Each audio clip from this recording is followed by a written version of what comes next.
You're listening to CFRN, the Christian Financial Radio Network. Good afternoon, traders, and welcome back to the CFRN E-Mini Futures Cast.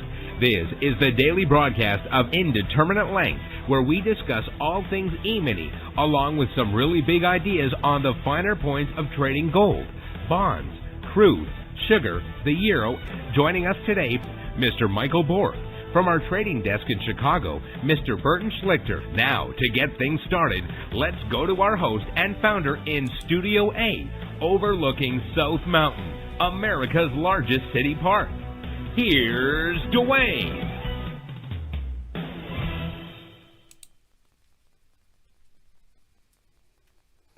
Good afternoon. Welcome back. Today is Wednesday, 4th day of December, 2024. Thanks so much for joining us. Whoever you are, wherever you are, we're just glad to have you right here, right now. We're going to do today like we did yesterday and the day before. You can see our schedule here, of course, but we're just kind of flipping it on its head. Michael's going to come on first, give us a recap of everything that happened in the live training room this morning, and then do a little bit of live trading on the TradingView platform. And when he's done, daily devotional, word of prayer, got some good news for you, recap of the alerts, and of course, our good word for the day. So all that's to come as Michael now takes the screens. Yes, thank you. Again, this should end today. We should be able to go back to the normal schedule tomorrow. I'm hoping caseworker is in there right now discussing it, so fingers crossed. All right, here we go. Okay, your screens look good, and fire in the hole. All right, good afternoon, everyone. Today is Wednesday, the 4th day of December, 2024. Now, if you have not taken a free trial with us and you would like to take a free trial with us, go here to mytradingiq.com, click on the purple button right here. There's no credit card required for the trial. Click on that purple button and you will be to this registration page. On this page, all that we ask for is your name, your email, and your phone number. There's 5 multiple choice questions. If you have a Ninja Trader, give us your machine ID. But only do that if you're going to use Ninja Charts, right? If you're not going to use Ninja Charts, then don't bother with the machine ID. If you're going to use TradingView, like we do, if you're going to trade using the TradingView charts, like we do, then give us your TradingView login ID. Now that login ID is located right here. If you hover over this thing, it says you're logged in as something. Some of you may have it over here on this side, but for most people, it's over here on the upper left corner. Like I'm logged into CFRN right now. That is the ID that I need you to send to me. Okay, send me that ID, and we will we'll get you going. Right. Now today in the room. Well, that's all you gotta do to take the free trial. Okay, but today in the room, the spreadsheet. If you're gonna read the spreadsheet, you gotta read all the CFTC risk disclosures down at the bottom. We had a slow day again today. Today we were up 56 on the NQ, 10 on the Russell, minus 11 on gold, and minus 10 on the ES. Put us at plus 95 in the morning session. Today took 4 minutes and 1 trade to get to the goal for the day. At that point, we're up $1,440. And we took a total of 11 trades. Today was another testament to why you should quit trading when you get the goal for the day. You got the goal after the very first trade. And if we had quit then, we were better off then than we were at the end of the session. Traded 10 more times and lost a little bit of money. On the month of November so far, slow start, we're up $585 a contract over 3 business days, averaging $195 per contract per 2-hour business day. Now, last last month. Kind of a slow start last month too. I guess the first day was better than we've had for the 3 days combined so far, but it was still kind of a slow start last month. It ended up being a pretty good month at the end of it all. So hopefully, this is the month of December.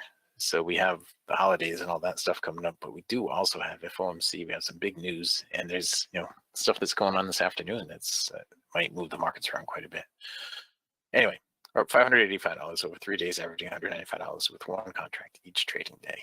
On the year now, we're at $112,652 over 227 trading days, averaging $496 with each contract.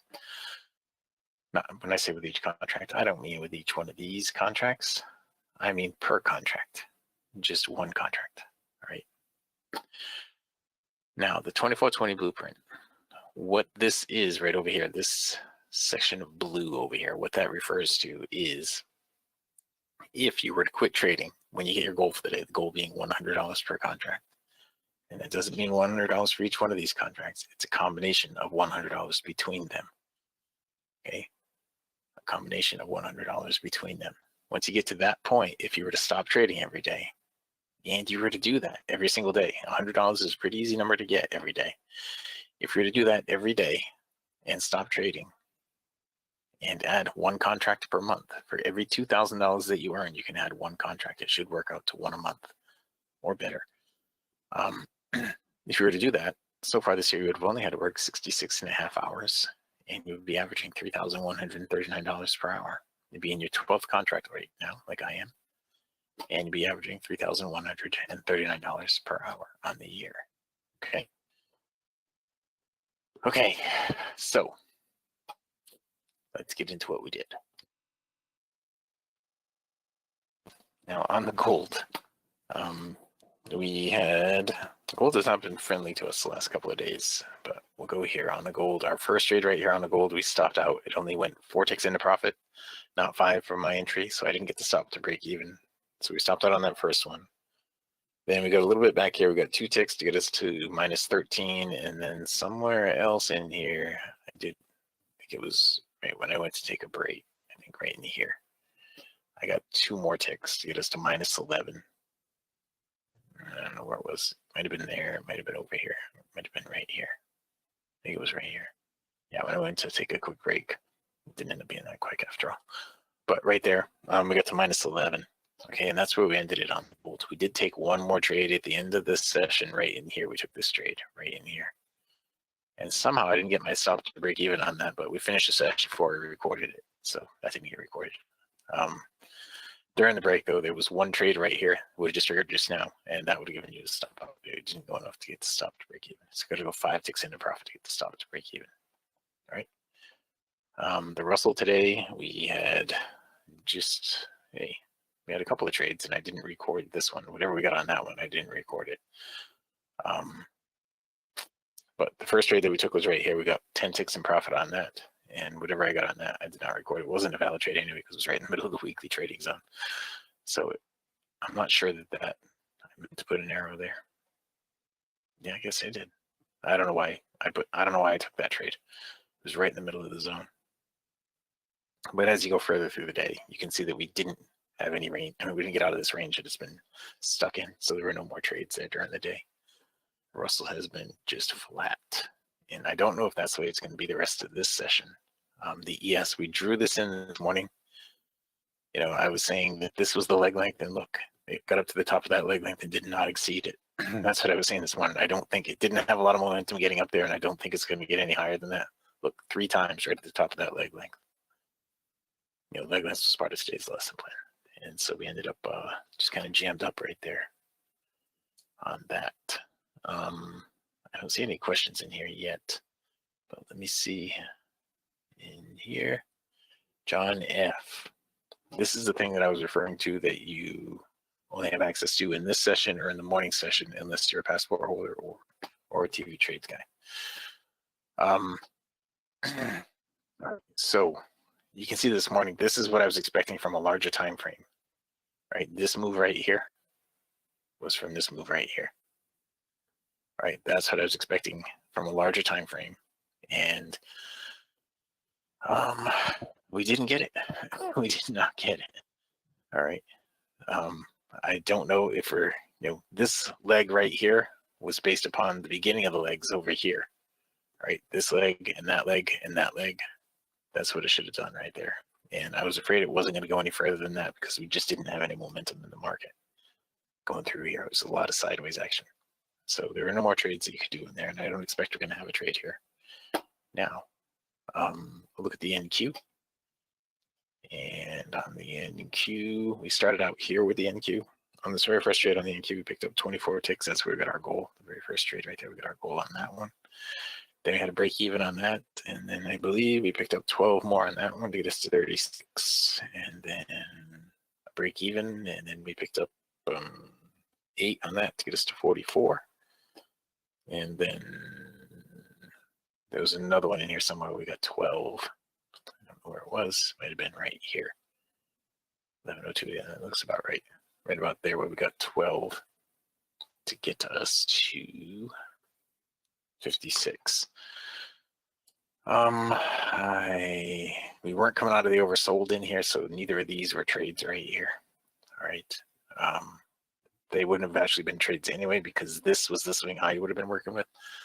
So just so you understand, the reason why that was a swing high is because when we pulled back here, we had a valid long trade in here that I got to break even on. And when we pulled back here, we never got a short trade, right? This never put in a higher swing. This never gave a direction change.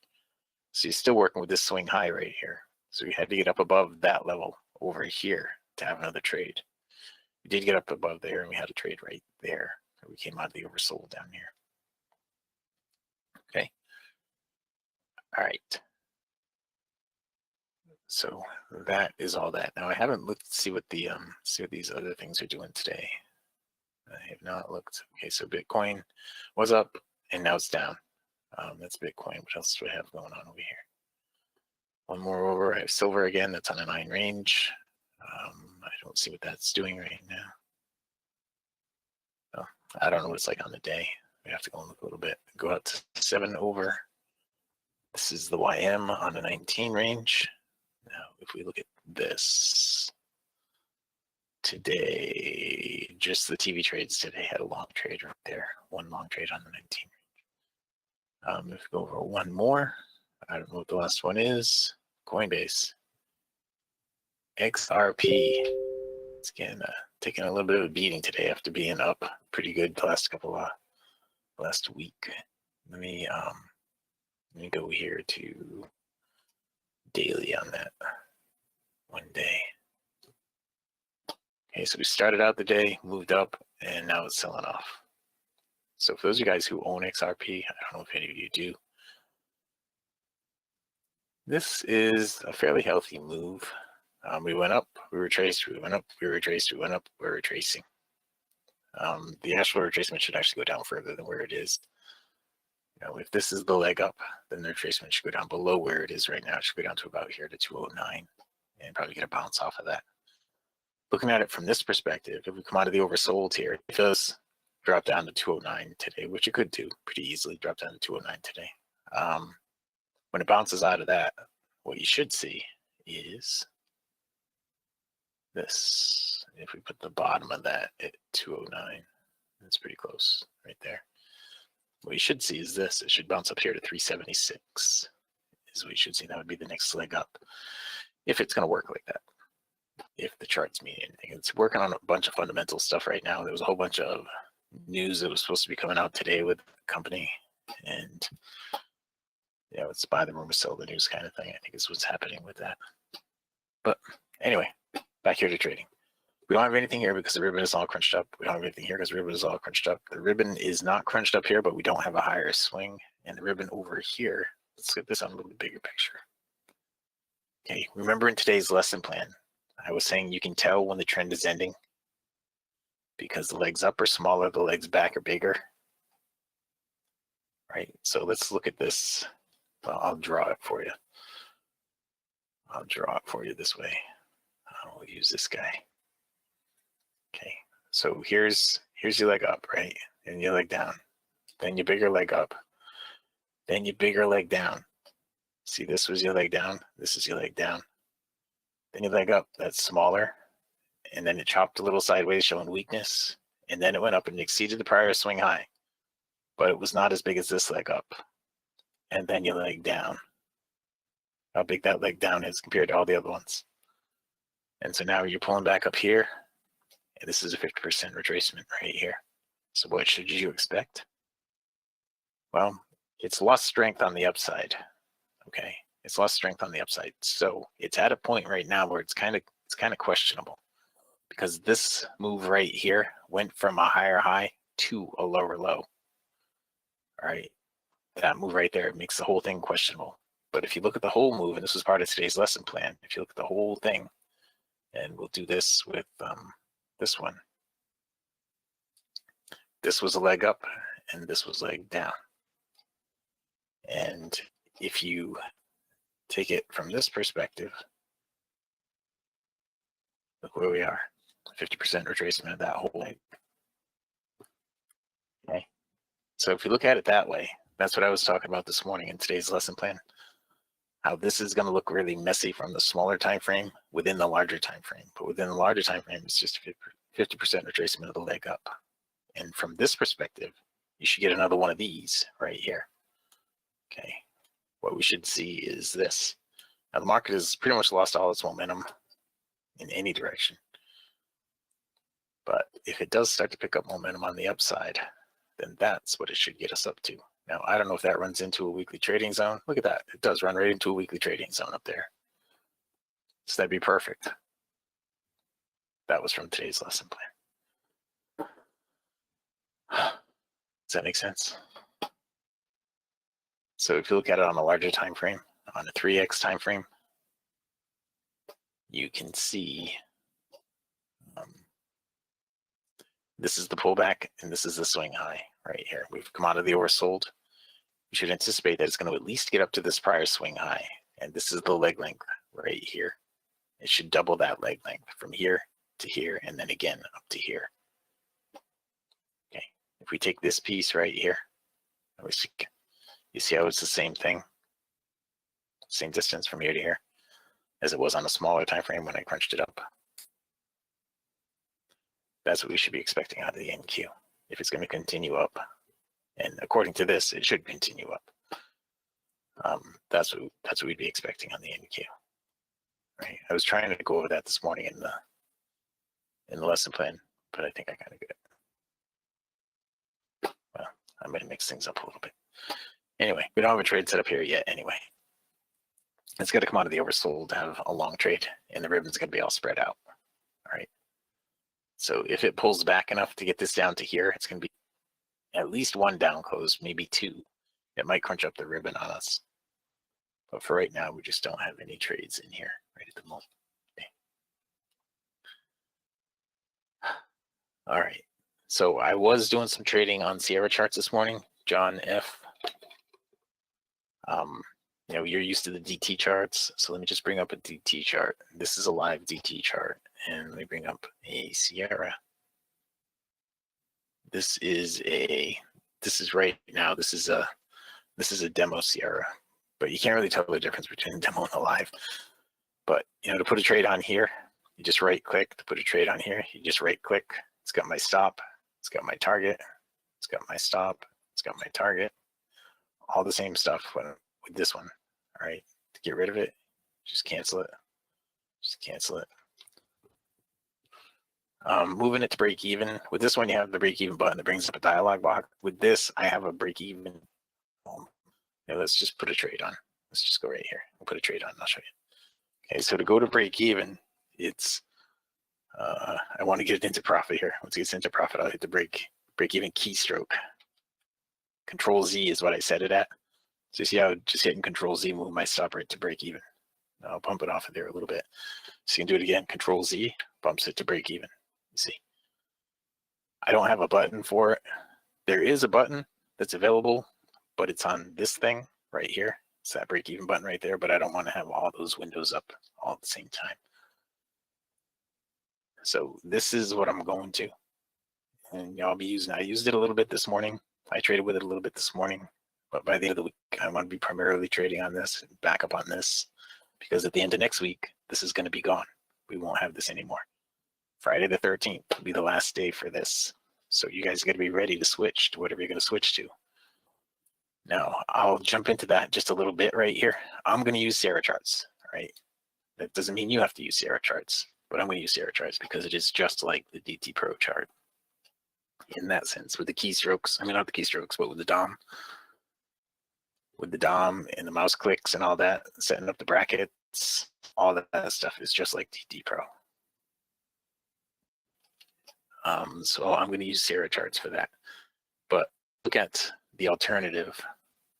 The alternative to the Sierra chart, the one that they're going to just push you into, is this one right here. All right, this is what the CQG DOM looks like, and they call it the hybrid order ticket. And you see, I've set up tabs up here for charts and for the hybrid order ticket that correspond to those charts.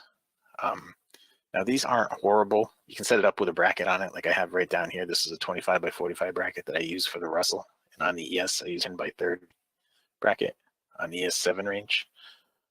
So it's not horrible. You know, it's functional and you can do it. You know, to put an order on, like I would right click and do buy stop. There's my order, there's my stop, and target is up here. Okay. So it's all functional, and you know, once you actually get filled, you can move these things around.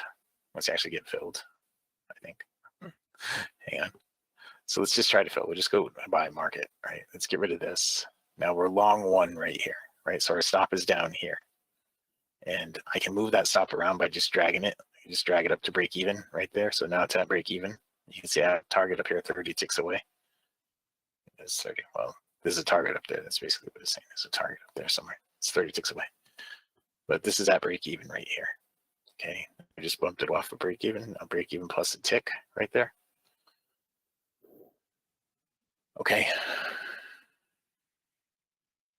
Yeah, this is what the CQG is. I like the Sierra too. Sierra's not free. It costs $36 a month for the service pack 10 that you need. And I pay another $12.50 a month, I think, to get the, I don't know exactly what I get with that, but I pay another $12.50 a month. I think I get the Denali with that. But so it's about $50 a month to use the Sierra chart. But you know, that's just a business expense. It's not a big deal. And you know, have you ever used the Sierra charts? I don't know if you've ever used them, but even if you have, you know, once you get them set up, they're great, but it's getting them set up, getting to the point where you can just do this and put the orders on and actually getting it so you have your, like, this is OEC data that's going into this. This is my data from StoneX that I'm using on this, right? Whereas I was telling you, you know, when we were texting back and forth a little while ago, you're using your TradeStation data for your trading view charts. That's fine. You're not going to be able to use TradeStation data with this. But if you have an account over there at StoneX and you said you do, then you'll be able to just use that, right? And you got to hook that up through the Sierra. Through Sierra, it's in here. You got to go to File. It's going to be in here in your data trade service settings. I've done out in the are you in Telegram, John? Are you in Telegram yet? You need to get in Telegram. If you're going to get back into the, if you're going to start using everything again, you need to get into Telegram, because that's how we don't really email stuff all that much anymore. Right? We use Telegram a lot. And like in Telegram, you will have your weekly trading zones are delivered in Telegram. They're in this channel right here. Okay. That's how you get your weekly trading zones. But I pinned in this channel right here. That's this channel. Yeah, I pinned. It's not the training room update. It's the active passport discussion group. I think it was this one. Yeah, passport holders group. I pinned this video in there. This video. Well, this one right here. And this basically goes through setting up Sierra charts, a little bit about setting up Sierra charts, and a little bit about CQG. But you know, over the next week and a half, as we run down this clock here for DT Pro, I'm going to be spending a lot of time going over these other charting platforms, so you guys get up to speed. Because you know, at the end of the day, if you wait until the very last minute, I know some of you will. If you wait until the very last minute, you know, you're going to end up with no charts. You're not going to be able to access your DOMs. You're not going to be able to access your account. So I'm telling you now, start getting ready for it. Right? I've been ready for a month and a half. And I'm doing my best to get educated as much as I can so I can show you guys how to do things, at least from a very rudimentary perspective. So you have access to your accounts and everything. But the Sierra stuff, you do not just go out and download Sierra charts. Sierra is a third-party platform from StoneX. You can go to StoneX and enable it on StoneX. And then you can go to sierracharts.com, but you don't want to download the latest version. The latest version won't work. It'll work, but it won't connect to OEC. You got to download 6714, I think, is the number. You got to download that version. I think 2614, something like that. I don't know. But somewhere. And let me look and see what I actually have running here right now. I go here and I go to About Help and About 2614 64-bit. That's what I'm running. This is the version that you need to download, 2614 64-bit. All right, you need to create your account in Sierra. That's the first step. It doesn't cost anything to create the account. Create the account and do the download. And then it becomes a puzzle. But if you're going to do that, let me know and I'll send you an email with a little bit of guidance in it. Are you running Windows 11 yet? On this computer, I don't know. Okay. I think I am on this computer. I'm not sure though. My main computer says it can't be upgraded to 11, but they're going to support 10 through summer of next year.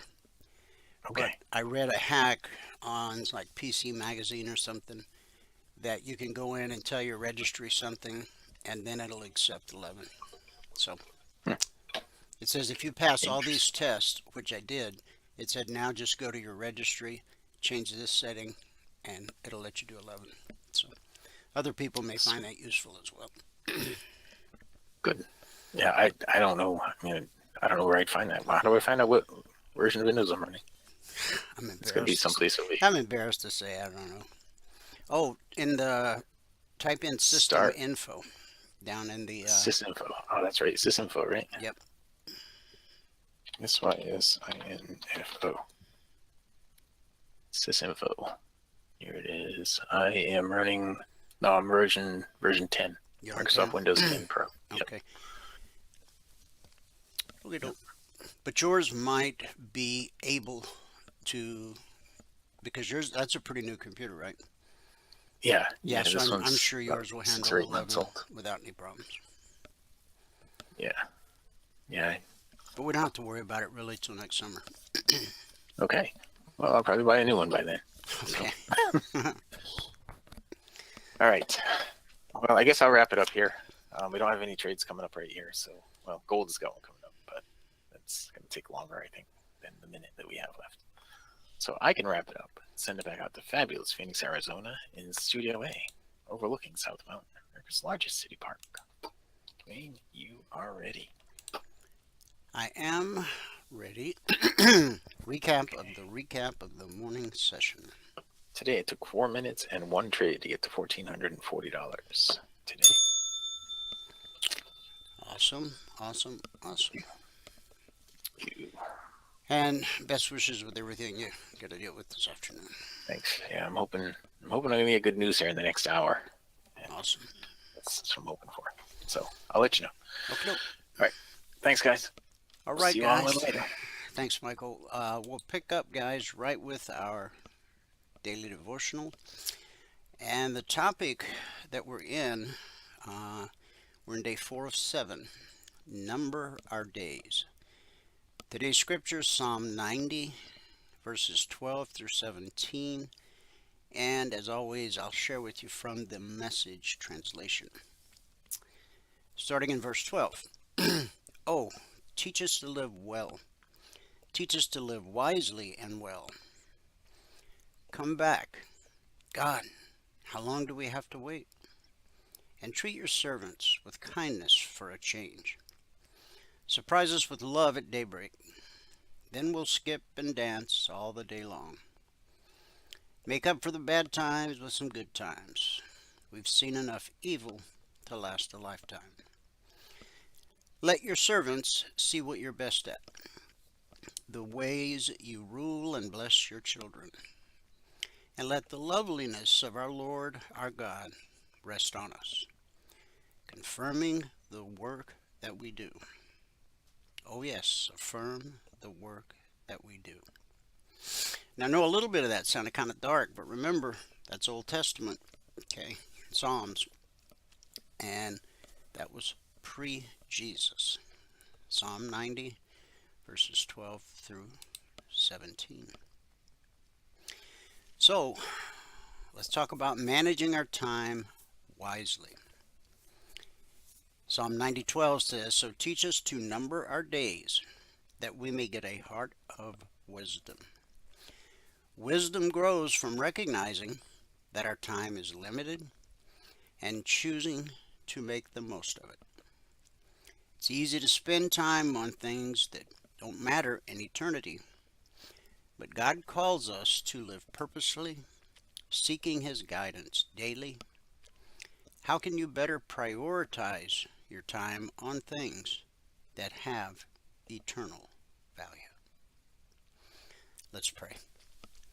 Heavenly Father, please teach us to number our days and live wisely. Help us to use our time well, focusing on what truly matters and seeking your wisdom in every decision. It's in Jesus' name we believe and pray. And everybody said, Amen. Amen, and happy Wednesday. All right, let me give you the numbers from around the world. Started here in the U.S., the cash markets, or the indices as they're called. The Dow's up 174 points. The NASDAQ up 182, almost 1%. S&P 500 up 21. And the Russell 2000, our man in the street, up 9 points. In the commodity basket, crude oil down 61 cents, trading 69.33 last. That's a drop of almost 1%. Gold up $8.90, trading 26.76.90 last. Silver up 45 cents, trading 31.95 last. And for silver, that's a gain of almost 1.5%, or roughly $2,500 per contract traded. In the Asian markets at the close, the Nikkei posted a gain of 27 points. Shanghai dropped 14. The Hang Seng fell 4. And in the European markets at the close, FTSE down 23. The DAX up 215. That's a little over 1%. And the CAC up 47. So we had a mixed day in Asia. It was a mixed day for the UK. And so far, it's a green Radio Wednesday here in the US of A. So let's get to the news. Now, a heads up, I have a UPS package coming today. I missed it yesterday. How is it that you're sitting in your living room, you go outside, you come back in, and then you go back outside 15 minutes later and there's a notice on your door. Hi, UPS, we tried to deliver your package, but no one was home. What? Anyway, I got a great big sign on the door that says, honk your horn. I've got the window open if I don't hear your knock. So, anyway, but it'll just take me a second if and when it happens during the broadcast. They gave me a window of like 3 hours, so maybe it won't even happen. So, for news, let's spin the globe and head over to South Korea, where President Yoon Suk Yeol declared martial law in the country late Tuesday. the first such declaration since the country democratized in the 1980s. I was there. The opposition-held National Assembly quickly voted to overturn the declaration, and the president formally lifted the order early this morning. The opposition party is now urging the president to resign or face impeachment. And China. China's going to play hardball here. China yesterday banned the export of specific rare minerals to the U.S. that are used for technology and military applications, citing their reason, national security concerns.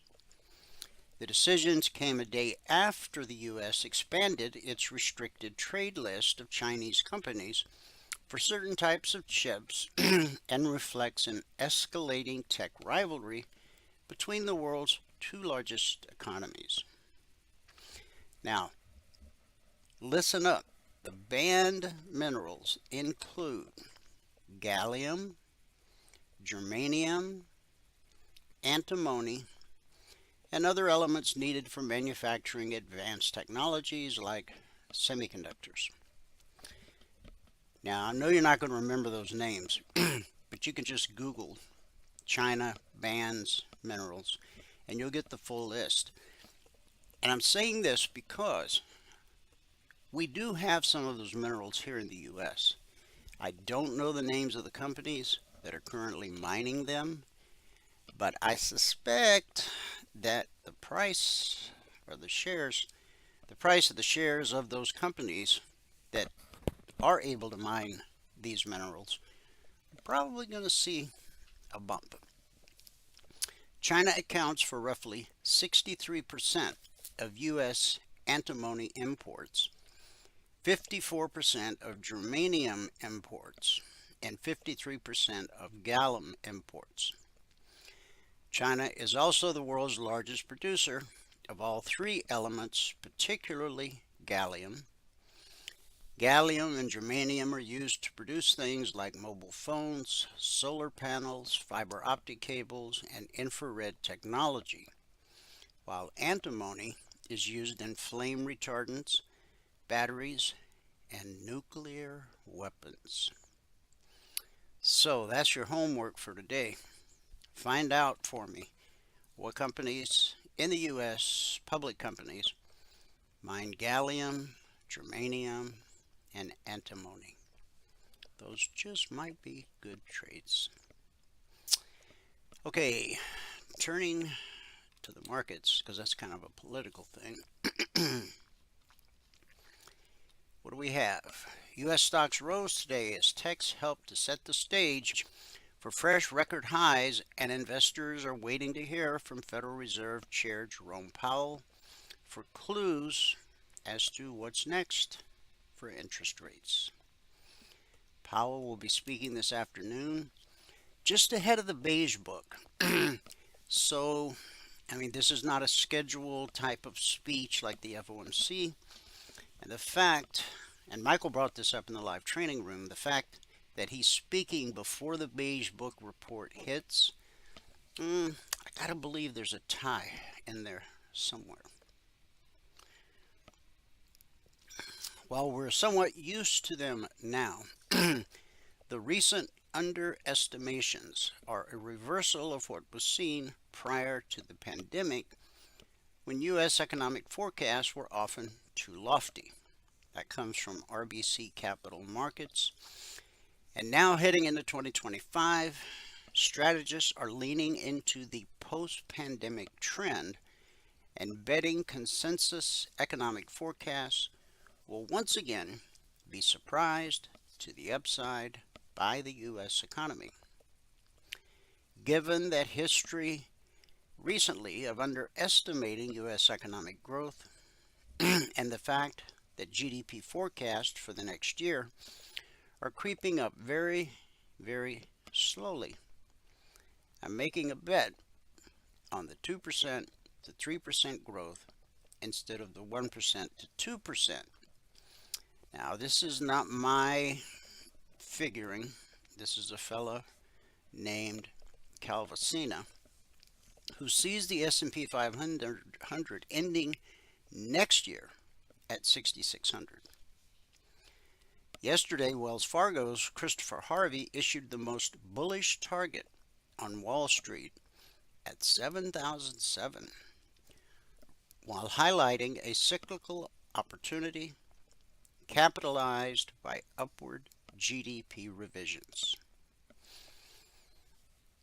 And Bank of America, they expect to end this year, 2025, 6666. You can't make that up, can you? Well, I guess you could, but I think they gave it some thought. The chief executive of one of America's largest health insurance companies was shot and killed this morning, in Manhattan, in what police described as a brazen targeted attack. Brian Thompson, 50 years old, is the CEO of United Healthcare, was shot outside the Midtown Hotel where its parent company, United Health Group, was set to hold its investor conference this morning. Police Commissioner Jessica Tisch said the suspected shooter was lying in wait for several minutes and approached Thompson from behind as the executive was entering the conference hotel, firing several rounds. Thompson was shot at least twice, Tisch said in a press conference. Thompson was pronounced dead at Mount Sinai West. A search is still underway for the shooter. The NYPD has called on the public for help with the case and is offering a $10,000 reward for information on the killing. I'm going to bet when they find him, there's going to be somebody had United Healthcare insurance and they didn't cover some bill that they were supposed to, and so somebody took justice into their own hands, which is never the right thing to do. Unless you're protecting life like that fellow on the subway in New York, who it's in the hands of the jury now. I know you all know the story, but a guy got on the subway and threw his coat down and said, somebody's going to die today. I don't care if I have to go back to Rikers. No, I mean, women and children were afraid and cowering. And so a 24-year-old Marine, I'm sure you're aware of this story, he grabbed this guy and put him in a chokehold. Sadly, the guy died.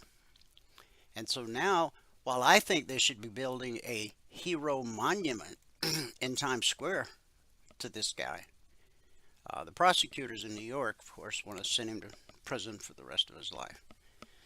Unbelievable.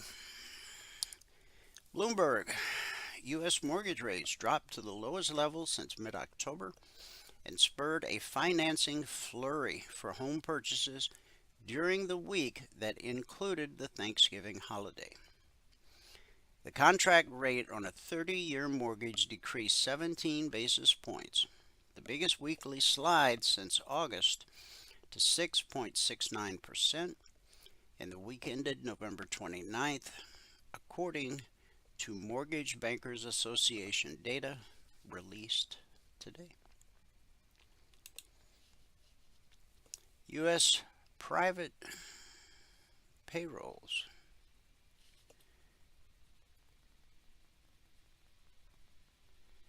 Oh, I seem to have lost that. All right.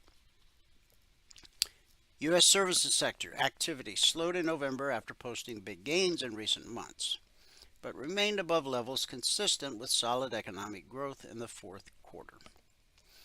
The ISM report, the Institute for Supply Management, put the numbers out this morning and showed that businesses are worried about potential tariffs on imports from President-elect Donald Trump's incoming administration, warning of higher prices.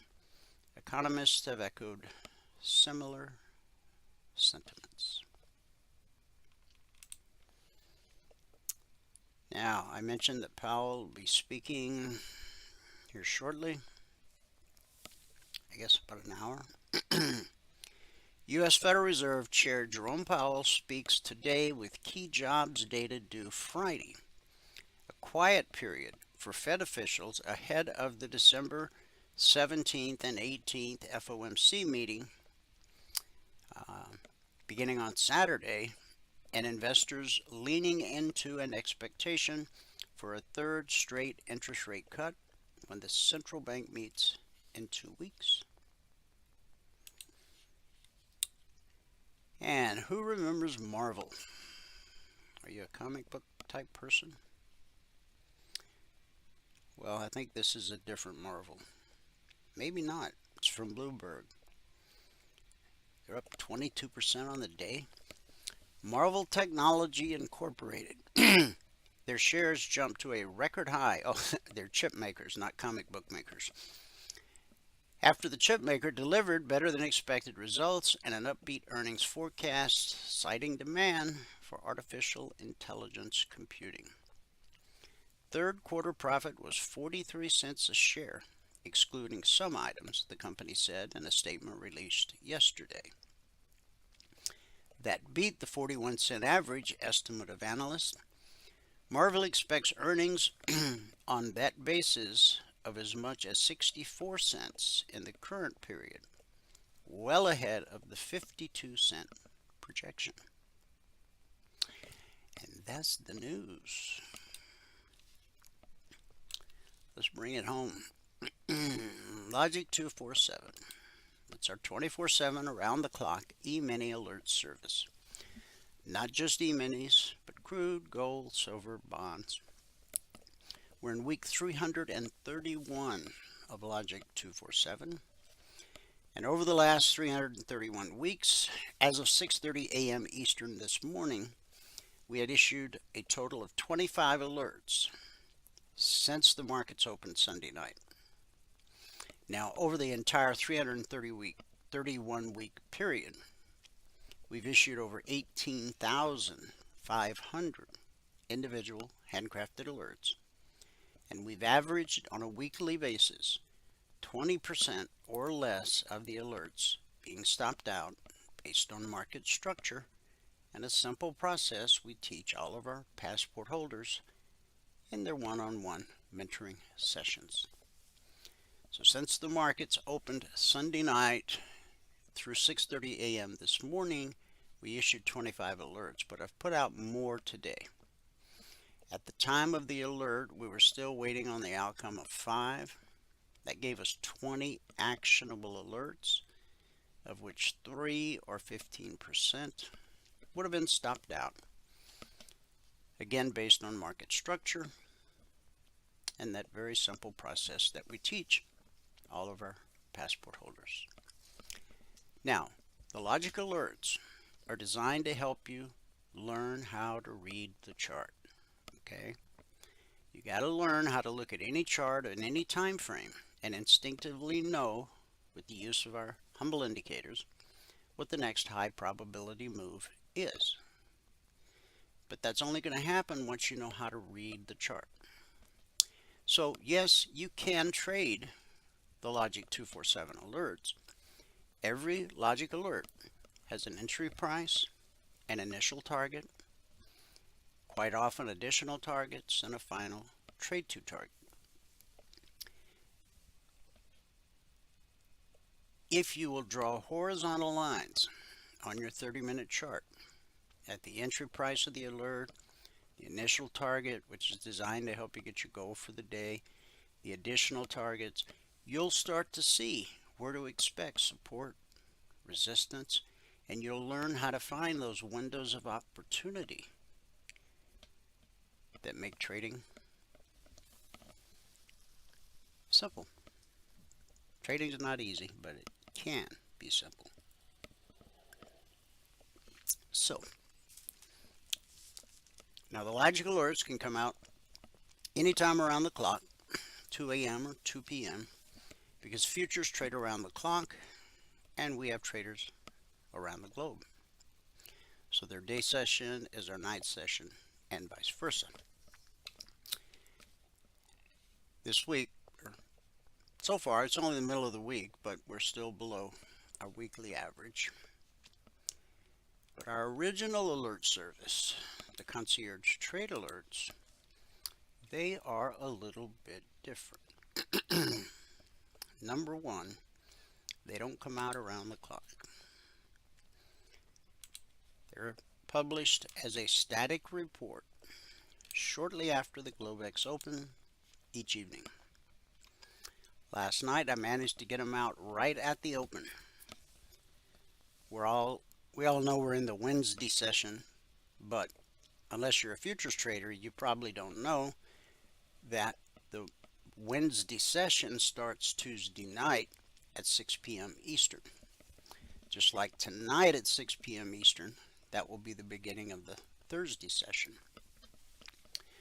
Now, if you're a member or trial member, it's important that you read this information. Make sure you understand it. If you don't, ask and I'll clarify it for you. But every one of our members and trial members had every one of these targets last night, right at the open.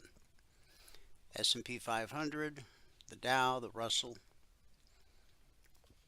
crude oil, the NASDAQ, gold, silver, and bonds. Now we can go look at the chart, or the charts. And yes, we have a new all-time historic high. Getting hard to keep up with this baby. What are we at now? 60.88.75. Let's see how close we can get.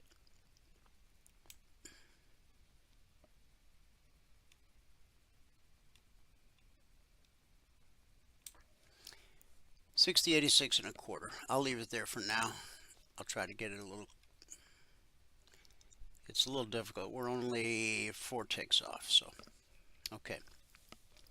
Now, I was mentioning that the black step line was on the verge of crossing blue and climbing. Now it looks like it's turning up. That's because price is pulling it up. Now, we've had, after the retracement to the BBC, where it held 1, 2, 3, 4, 5 days, we've had quite a run. We know trees don't grow to the sky. This is the 100% fib extension up at 61.79. How much higher will it go before we get another retracement? I thought today we would see the beginning of that retracement, but I was wrong. So now the green line, it's called the BBC, which stands for bull bear cross. When price crosses above the green line, we're bullish and anticipate higher prices. When price crosses below the green line, we're bearish and expect lower prices. Price always reverts to the mean. In our case, the mean is green. We call it the BBC.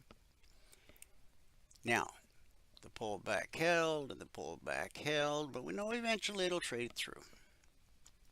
And look where the market found support. That's market structure. That's where you would expect support. Then we had the big presidential rally. Then we got that perfect little doji. And bang, back we go to the BBC. Price always reverts to the mean. Now you might be thinking, well, that's all fine and good. I don't trade the daily chart. I don't either. I go there for investigative purposes. You see, institutional traders, the ones with huge accounts who trade in huge size and actually move price, they look at daily, weekly, and monthly charts the way you and I look at 30-minute charts, 5-minute charts, tick charts, and range charts. So whether you trade futures or stocks, crypto, Forex, ETFs, doesn't matter.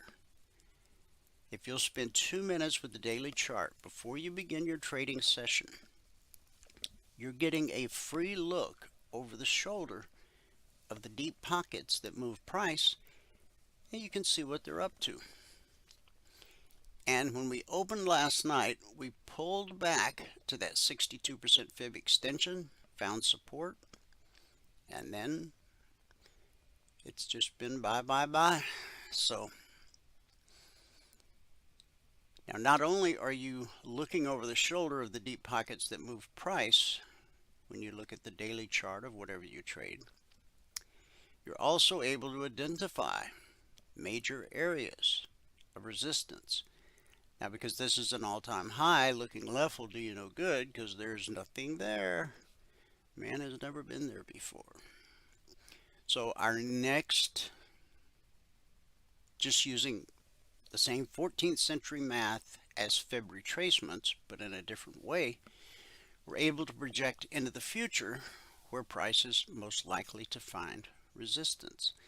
As you can see here, the 50 held for a number of days, and then the 62 held for a number of days. Now we have nothing between us all the way up to that 100% fib extension. From this low to this high to this low.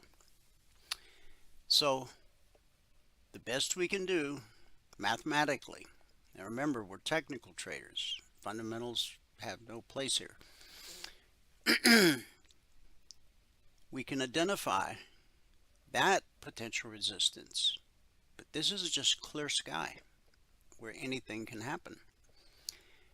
But we do know where the market is likely to find support at the 62. Right here you've got the step line right at blue and climbing. Now when the step line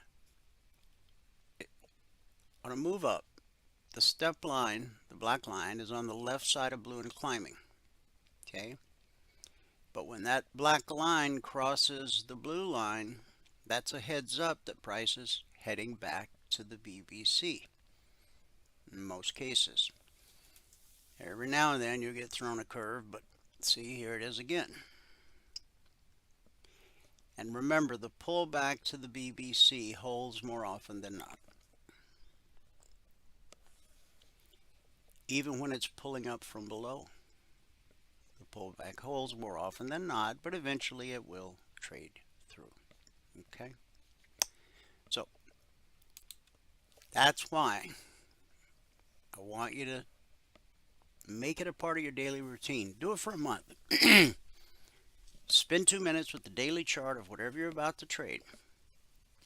And with that knowledge of where the major obstacles are, resistance, support, etc., then just do your normal trading with that additional bit of knowledge in the back of your mind. And see if over the course of 30 days you don't end up with better results. Now, the logic alerts and the concierge trade alerts are created on the 30-minute chart. Nothing magic about 30 minutes. It's just the time frame I chose years ago for whatever reason, and I just stuck with it. If it's not broke, they say leave it alone. So I've left it alone. Now, these lines are the weekly trading zones, which are published every Monday morning at 6:15 a.m. Eastern. Once they're published, they're carved in stone for the entire week. They don't change in any way whatsoever. The vertical line separates today, Wednesday, from Tuesday. And then back over here, Monday.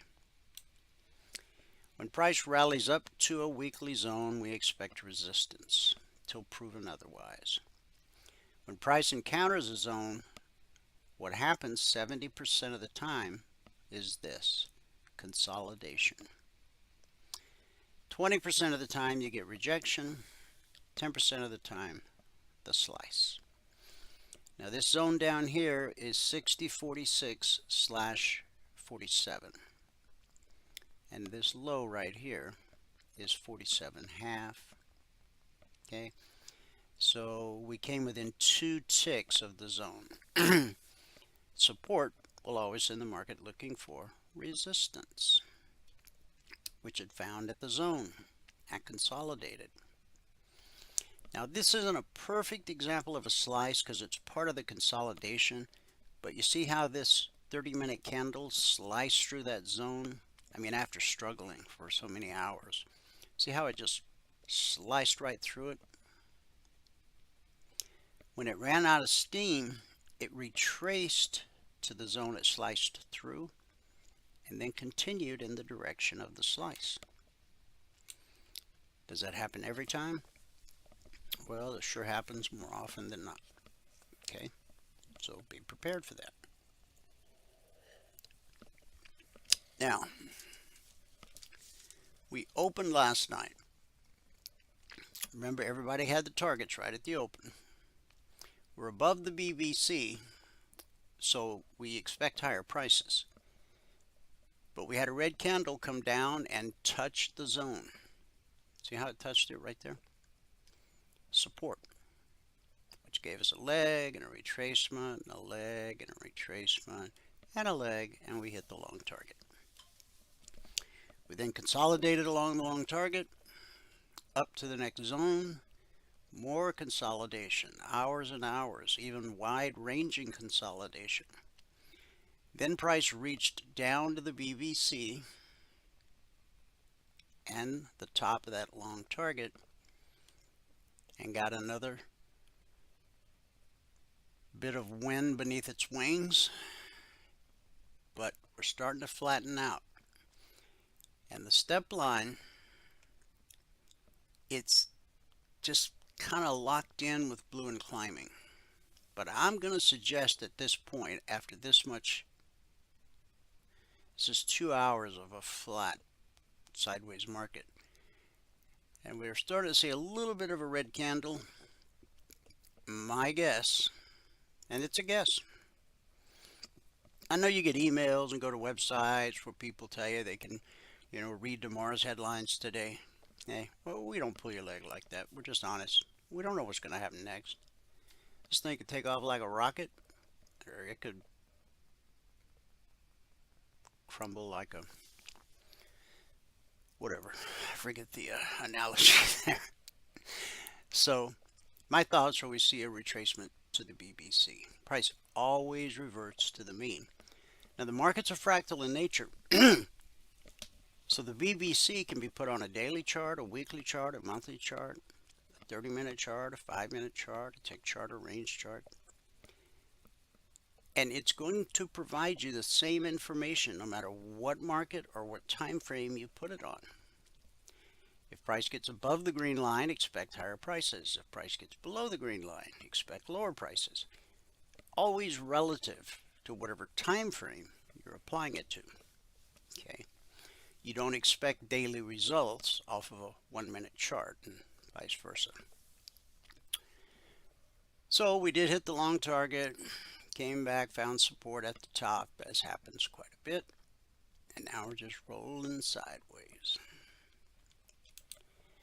The Dow, we opened above the BBC and ran right up to the zone, which became resistance. Sent price back down at the step line, but we still had blue and climbing. So we get above the zone and we make it up to the target. And then we hit the zone pretty much to the tip. Resistance always sends the market looking for support. Now we spiked the zone, but look where we closed, way back up here. So the zone did what the zone does. And just like here, we roared through it, but then by the time the 30-minute candle closed, we were basically back at the zone, which is 450.40/45. We get a retracement to the BBC. We get a leg back up to the zone, and now we've got a retracement back to the BBC. So the question here is, does the pullback hold or not? I would let price get down to about 9.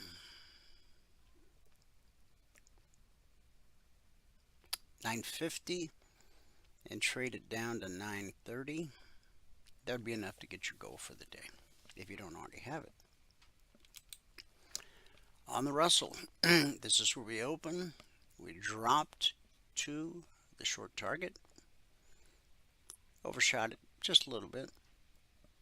Support will send the market looking for resistance.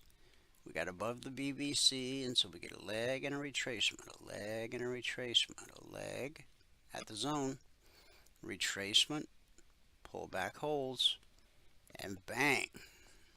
Was that the opening candle? Yeah, that was the 9:30 Wall Street open. Sent us right up to the long target and the weekly zone. Again, these are the zones published Monday morning at 6:15 a.m. Eastern.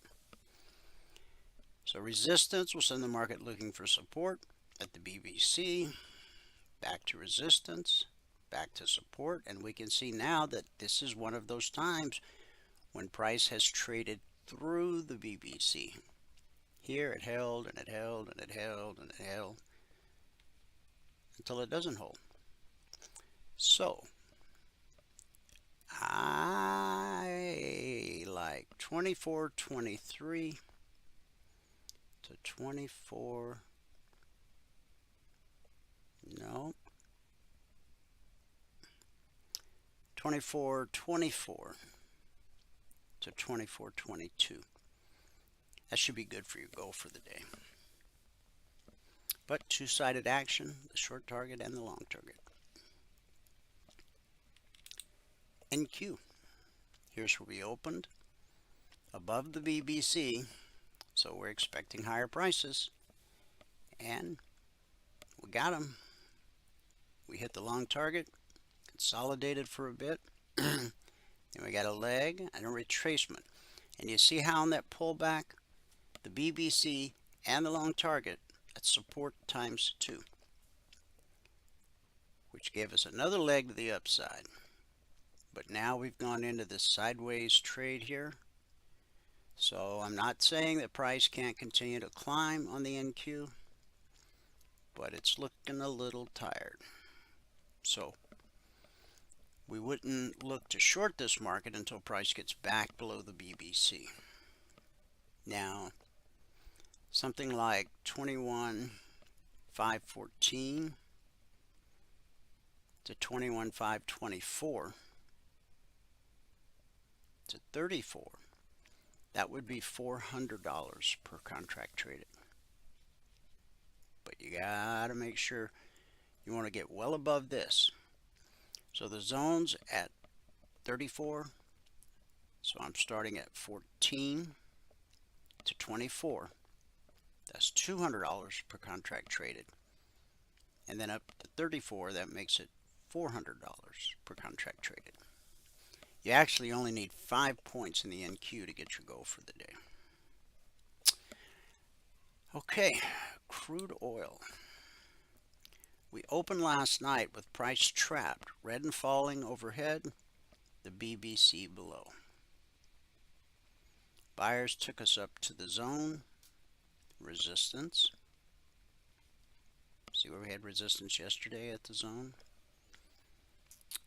Resistance down to the BBC support, and that kicked us up above the zone a little bit, but it was short-lived. In fact, this closed back down at the zone. Actually, we could call this a slice. When it ran out of steam, it retraced, but it didn't continue in the direction of the slice.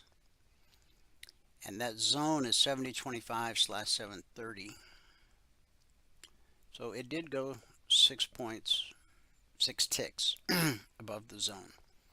Then it just ran out of steam. Pulled back. Now, you see this low right here? Look, follow the horizontal line on my cursor. You see this low right here from yesterday? That's market structure. Pretty as you please. Support sends us back to resistance. Resistance is going to send us to support. We've already come down and tagged the short target, and we bounced. Now it looks like we're headed back for it again. And if we get below 69.40, you could trade 69.30 to 69.20. The zone is 69.15/69.20. So 69.30 to 69.20. That would be your goal for the day. Gold. Here's where we opened last night below the BBC. We come right down to the weekly trading zone support, which sends us right up to the weekly trading zone resistance. So we get a little consolidation here, and then we drop back to the zone. Remember, these were published Monday morning. Support to resistance, back to support, and we even reached down and touched that short target. Now, why in the world, if I expect the zone to be support, why would I put the short target down here? This is today, Wednesday, Tuesday, Monday. When the blue line goes above the green line, that's called a bullish cross. Okay. When you have a bullish cross that leads to an extended move, the first time price revisits that area will almost always be good support. So to establish that target that I published last night at the open, I was basing it off a bullish cross from Monday. That's market structure. That's the type of stuff you're going to learn when you become a passport holder. And last but not least, silver. Go silver. Okay, silver opened above the BBC. We had red and falling overhead. It tried to punch higher, and it did take out the highs of yesterday, but it came right back to the BBC. Price always reverts to the mean. Then we got a leg and a retracement. A leg and a retracement. And then we traded below the BBC, down to the zone, almost made it to the target. Little consolidation, and then we did drop to the target and through the target. And right there, you see where that black step line crossed blue and climbing? See the horizontal line on my cursor there? See it? Almost to the tick. So support's going to send us looking for resistance. We flew through the target. We flew through the zone. But when we ran out of steam, we retraced to the zone we sliced through and continued in the direction of the slice. Now look what's happened. The step line has crossed. See, all the way up, you had this parallel. I call it the perfect stack. Price, step line, blue and climbing, BBC. But now that black step line, look what happened. It's now on the right side of blue and climbing. See, it's on the left side here, but now it's crossed over. So what do we expect? Price to drop back to the BBC. Now it's possible it could find support right here at this little double bottom. It could find support at the zone. And if it takes a while and we go sideways, the BBC will probably rise up and get a little closer to that zone. If it does, that would be support times 2. Okay? But again, while this is a counter trend trade, and there's nothing wrong with counter trend trades, but in the Logic 247 channel, where there's over 18,500 individual handcrafted alerts, every one of them is a trend trade as defined by the 30-minute chart, price, and the BBC. So when I'm teaching people how to trade, I teach you how to trade with the trend. Okay? Now, once you get your chops, if you want to start counter trend trading, you can do that. There's nothing wrong with counter trend trading. Simply this. A counter trend trade does not have the same high probability, low risk characteristics of a trend trade. So while I do point out counter trend trades occasionally, I don't ever put them in the Logic 247 channel. Okay, but that's what we're looking for now, is a retracement back to the BBC. So that was a huge leg. So a pullback. In fact, here I'll do it, Michael.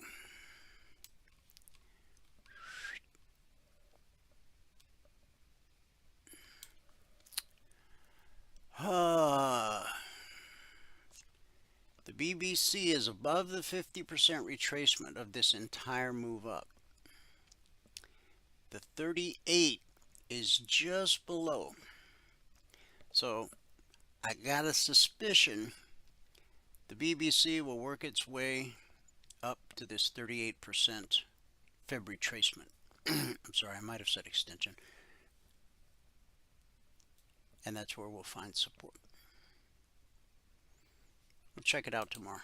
In fact, I'll leave that there for now, and we'll see what ends up happening come tomorrow. And again, the new all-time historic high is 60.8875. 60.8875. Man, can I get it a little bit closer than that?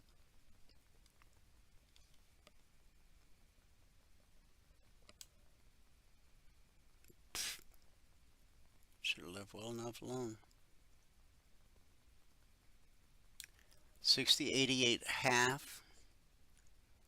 60. Yeah, I'm off by one tick. It's hard to do on a daily chart, I'm just telling you. Okay. Oh, you know what I better do right now? Now that I got that thing, I'm going to go File, Workspaces, Save As. 1204 24B, because I already saved it once. Now I'm saving it again. Okay, so there you have it.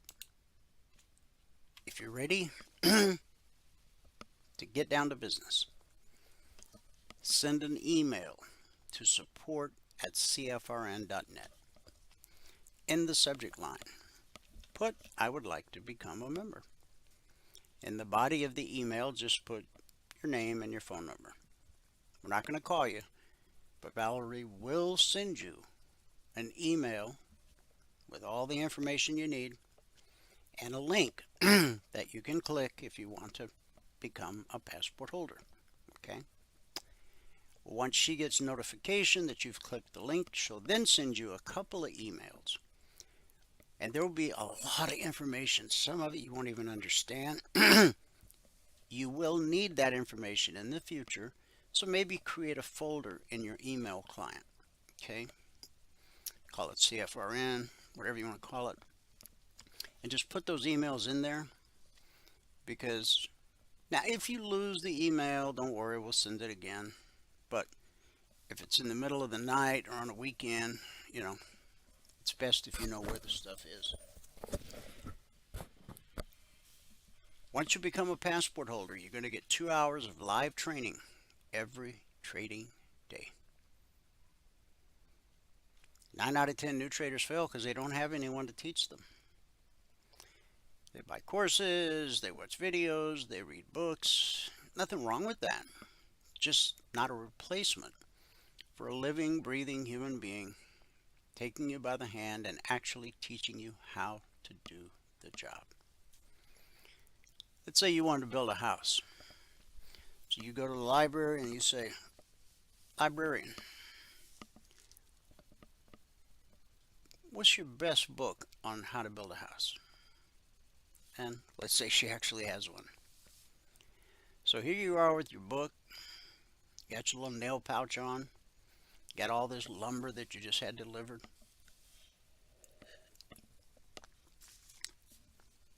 Now, at some point, I'm sure you'll get that house built.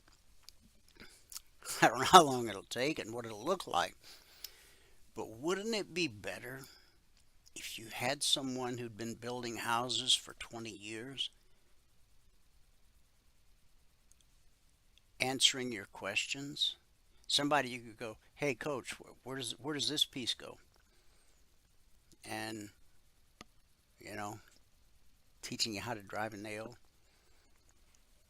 how to measure twice and cut once and all that, you know, you follow me, right? A teacher. A teacher. Remember the TV show when we were a kid? Kung Fu? He had a teacher. He was blind, but he was a very good teacher. Along with 2 hours of live training every day, you get private one-on-one mentoring, no extra charge. The strategy you learn, the indicators you own as a passport holder, are fluid across all markets and all time frames. We trade every market the same. Stocks, futures, crypto, Forex, ETF, doesn't matter. Price flows the same across all markets and all time frames. From support to resistance, back to support, back to resistance, over and over again and again. That's why you need to learn how to read the chart. Which takes us back to what we discussed earlier, the Logic 247 alerts. Yes, you can trade them, but please use them for the purpose they're intended, to help you learn how to create your own alerts. You want to be able to look at a chart and see where the window of opportunity is. And you're like, well, I don't want to trade a 30-minute chart because that requires too much risk. Sometimes yes, sometimes no. But if you can identify a window of opportunity on your 30-minute chart, then you can drop to your 7-tick range or your 19-tick range or whatever it is you use to execute your trades. And at least you know that you're trading in a sweet spot along with the trend of the 30-minute chart. As a passport holder, you'll get the Logic 247 alerts around the clock. You'll get the concierge trade alerts every evening the second they're published. Every Monday morning, you'll get the weekly trading zones. Now, we've published the weekly trading zones every week since December 14th of 2009. So this December, 10 days from today, will make 15 years since the first time we published the zones. And you just saw how powerful the zones can be. So, once they come out Monday morning at 6:15 a.m. Eastern, they're carved in stone for the entire week. They do not change in any way whatsoever. And last but not least, you'll be able to attend the members only workshop every Thursday night at 8 p.m. Eastern. You'll also get the golden key to unlock all the private channels in Telegram. And that also gives you around-the-clock support. Everything a trader needs. All under one roof. How much? One low price. Email support@cfrn.net. Subject line, I'm ready. Name and phone number and the body of the email. And stand by because Valerie will send you all the information you need to make a well-informed decision and a link that you can click to become an official passport holder. Okay, our good word for today is be on your guard. 1 Corinthians 16:13. Be on your guard, stand firm in the faith. Sometimes you experience more problems after you become a Christian than you did before. Think back on those early days when you first learned about Christ. Remember how you remained faithful even though it meant terrible suffering. That's Hebrews 10:32. Consider the life of Christ.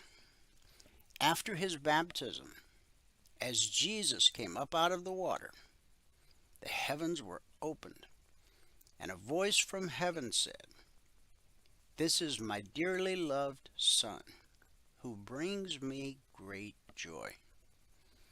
Matthew 3:16. Then we read, Jesus was led by the Spirit into the wilderness to be tempted there by the devil. Matthew 4:1. So, here's how it goes. First the call, then the conflict. And that's still how it works today. When Paul was called into ministry, he was given a thorn in the flesh, the messenger of Satan to buffet me, lest I should be exalted. 2 Corinthians 12:7. I had a friend, a preacher, a little heavy set. He used to always, whenever his sermon would contain that scripture, he would look at himself and he said, "I always thought that meant buffet me." And so everybody would laugh, ha ha ha. But anyway, so when you say yes to God, prepare to be attacked. Wait a minute. You want me to say yes so I can get attacked? Well, didn't we spend a whole week talking about the attack, what to do when you get attacked? In fact, that was last week, I think. The whole week was our good word for the day for the whole week. What to do when under attack. So when you say yes to God, prepare to be attacked, because Satan attacks what he fears, and he fears God's plan for your life. When a player starts scoring, the other team targets him because they know he is capable of winning. Getting the idea? Before Jesus launched his ministry, Satan offered him the kingdom of the world, and he will make you the same offer. So the only safe place to be is in the center of God's will. When Noah was building the ark, he could withstand 100 years of scorn. But when the job was done, he ended up drunk and disgraced. Paul writes, "These things happened to them as examples for us. They were written down to warn us who live at the end of the age. If you think you are standing strong, be careful not to fall." 1 Corinthians 10:11. So, my friends, the word for today is be on your guard. And that's our good word for today. Thanks so much for tuning in. Whoever you are, wherever you are, may God continue to richly bless you with his mercy and with his grace. And I'll see you at the bell.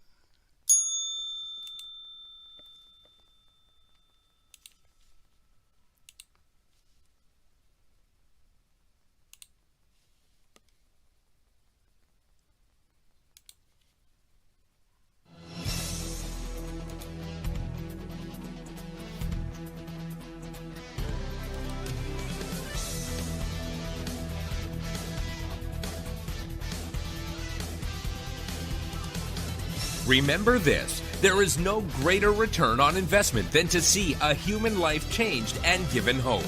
As always, pray hard and trade safe.